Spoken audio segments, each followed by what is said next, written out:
یہ ویڈیو ان طالب علموں اور تاجروں کے لیے بے حد ہی ضروری ہے جو جموں کشمیر سے باہر بھارت کی کام کاج کے سلسلے میں یا پڑھائی کے سلسلے میں ہے، کیونکہ وادی کشمیر میں 2 دن پہلے جو المناک پیش آیا جس میں 28 سیاحوں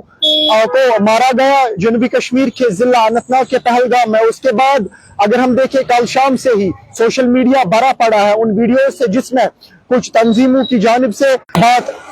جو دہرادون کی کرے یا اتراکھنڈ کی کرے، وہاں سے یہ اعلانات کیے گئے ہیں کہ خاص طور پہ نام لے کے کشمیری مسلمان یہ وہ سٹیٹس چھوڑ کے جائے بصورت دیگر نہیں ہوگا، اور اس سب کے چلتے وزیر اعلیٰ عمر عبداللہ کا بھی بڑا بیان سامنے آیا ہے۔ وزیر اعلیٰ عمر عبداللہ نے کہا تمام سٹیٹس کے جو چاہے سی ایم سے یا وہاں کی انتظامیہ سے ان کے ساتھ رابطے میں ہے، اور پی ڈی پی سرپرست محبوبہ مفتی نے بھی مسٹر امت شاہ سے اس بارے میں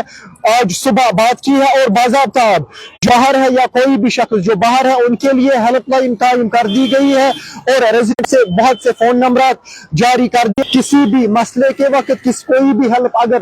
جو کشمیر کے لوگ کشمیر کے مسلمان پاکستان کی بعض ریاستوں میں ہے، اگر انہیں کسی بھی قسم کی مدد چاہیے تو وہ ان فون نمبرات پہ رابطہ قائم کر سکتے ہیں۔ فون نمبرات 73036200، دوسرا فون نمبر 9682389265، تیسرا فون نمبر 9158581، اور ایک فون نمبر 011246111، اور ایک فون نمبر 044615475، اور ایک فون نمبر 01126112022 پر جاری کر دیے گئے ہیں عوام کے لیے، خاص کر جو جموں کشمیر کے مسلمان جموں کشمیر کے لوگ ہندوستان کی بعض ریاستوں میں ہیں۔ بہت سے اسٹوڈنٹس کو مارا پیٹا گیا ہے، چاہے ہم جموں کی بات کریں یا دوسرے کسی اسٹیٹ کی بات کریں، جیسا کہ ہم نے سوشل میڈیا پہ دیکھا، اور اس سب کے چلتے اللہ نے بھی پی ڈی پی سرپرست محبوبہ مفتی نے بھی